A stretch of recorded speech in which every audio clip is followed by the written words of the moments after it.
Nag-start last year, I think 1,000 something lang yung aking subscribers.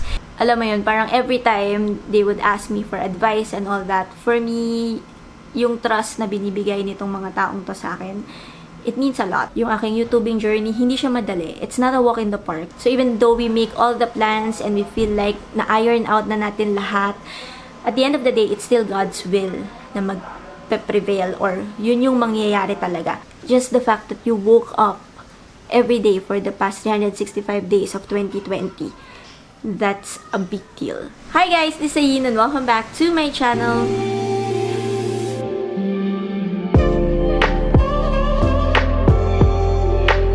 So, it's been a while since ako ay umupo at nag-film ng video because alam niyo na, if you've been watching my daily vlogs, I shared there naman kung bakit hindi ako nakakapag-film, what's keeping me busy and all that.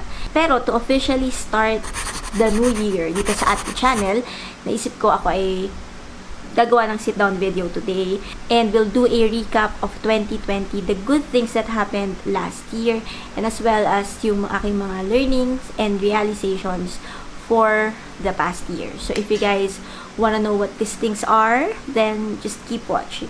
Okay, so 2020, it was a challenging year. Alam natin yan. Huwag na nating pag-usapan yung mga negative. Huwag na nating pag-usapan yung, you know, the bad things. I'm sure we're on the same boat about this, but 2020, it was a challenging year for all of us. Hindi lang tayong mga nandito sa Philippines, but even, you know, the whole world, diba? Because of the pandemic, because of coronavirus.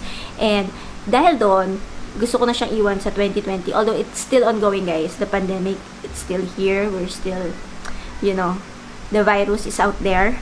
But for this video, I want to focus on ano ba yung mga magagandang nangyari last year, especially when it comes to me as a YouTuber, when it comes to our little community here sa aking YouTube channel. And aside from that, I'm gonna be sharing with you kung ano yung mga realizations, what God made me realize the past year. So, simulan natin, of course, dun sa mga magagandang nangyari last year.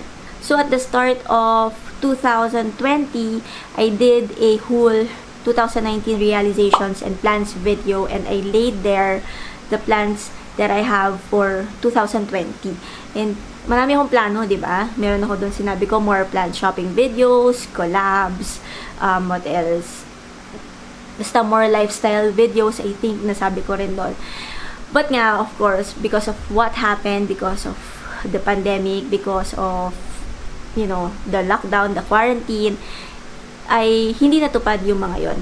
But, ang maganda doon, because of the restrictions, I was able to improvise, and kahit na hindi pwedeng lumabas, kahit na, alam mo yan, for the most part of 2020, simula March, ay hindi tayo, alam mo yan, yung freedom natin, it's not 100%. Ang naging outcome nun is that, yun nga, natuto tayo, ako, personally, natuto ako mag-improvise when it comes to the videos that I do, that I produce for this channel. And, isa yon sa mga things na I'm really thankful for and things that I'm really, really happy about, na even though nagkaroon ng ganong restrictions, I was able to produce a lot of videos for you guys. And, naramdaman ko naman na yung mga videos na pinroduce ko last year, you guys were, you know, very supportive of them, and lahat yon ay, hindi naman lahat, but most of the videos talaga nakakuha siya ng okay na views, and nagustuhan nyo siya, na-appreciate nyo siya, and for me, isa yon sa mga talagang kinakatuwa ko or ikinatuwa ko last year. So, aside from that, or connected doon, is the fact na nag-grow talaga yung ating community dito sa aking humble channel, di ba? Nag-start last year, I think 1,000 something lang yung aking subscribers, and nag-grow siya hanggang sa ma-reach natin yung ating 5,000 subscribers milestone, which, by the way, yes, in case you're wondering, we will have a giveaway, a 5,000 subscribers giveaway. I already have the prize or prizes, depende kung ano yung ma-finalize ko, but it is happening, guys, soon, very soon, in the near future. Talagang in the very near future, bago siguro matapos tong month na to.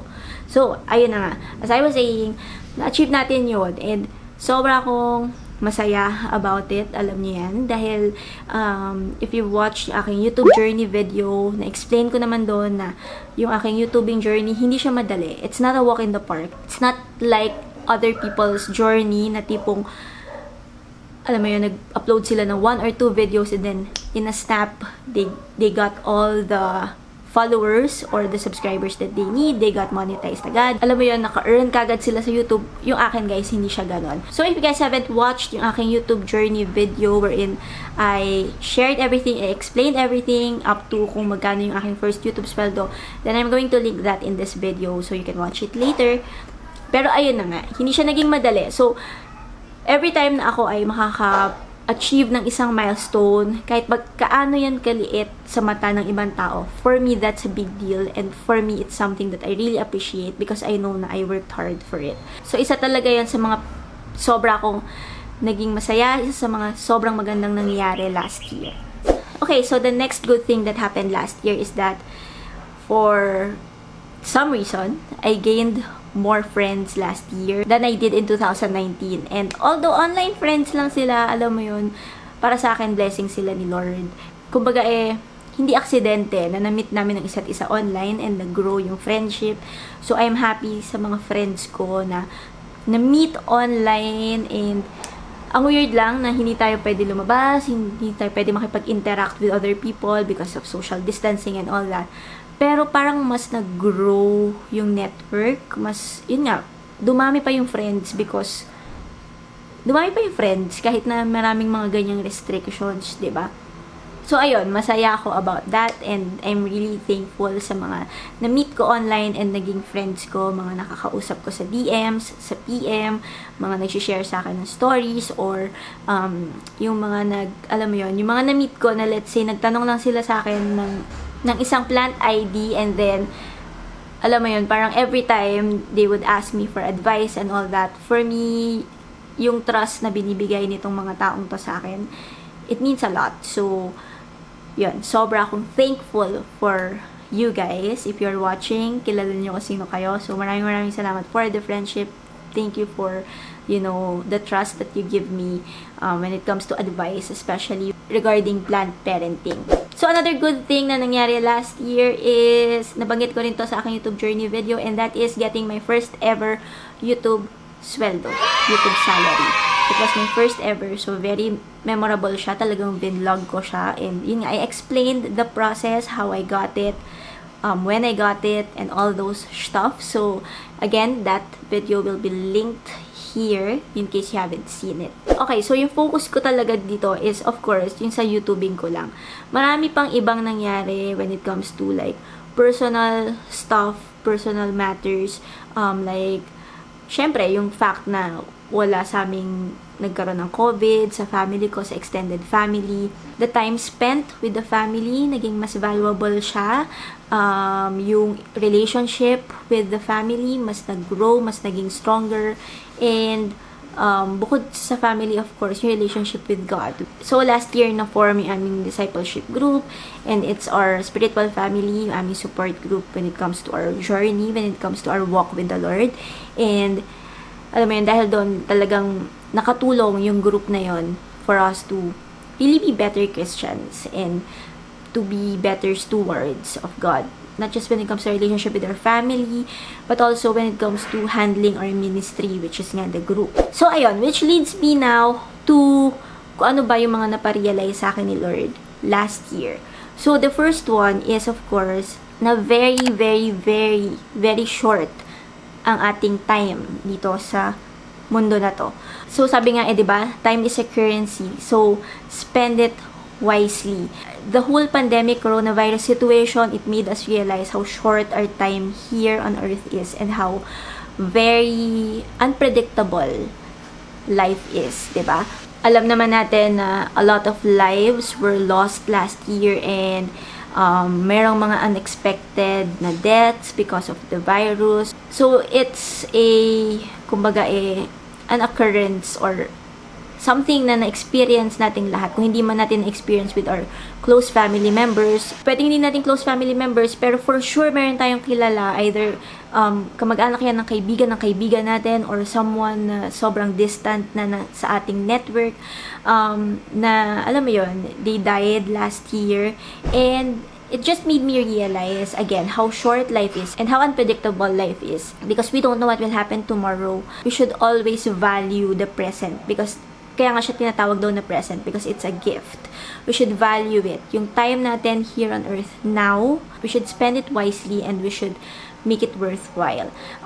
Because, you know, tomorrow is not promised. Walang nakakaalam kung meron pang bukas. I'm pretty sure all of us made plans for last year, and kita naman natin na maraming plans talaga yung hindi natuloy. Maraming plans ang na-cancel, na-postpone, which leads me to the second realization, and that is, it is true that we can make all the plans, but the Lord's plan will prevail. Always. So even though we make all the plans and we feel like na-iron out na natin lahat, at the end of the day, it's still God's will na mag-prevail, or yun yung mangyayari talaga, regardless of the preparations that we do.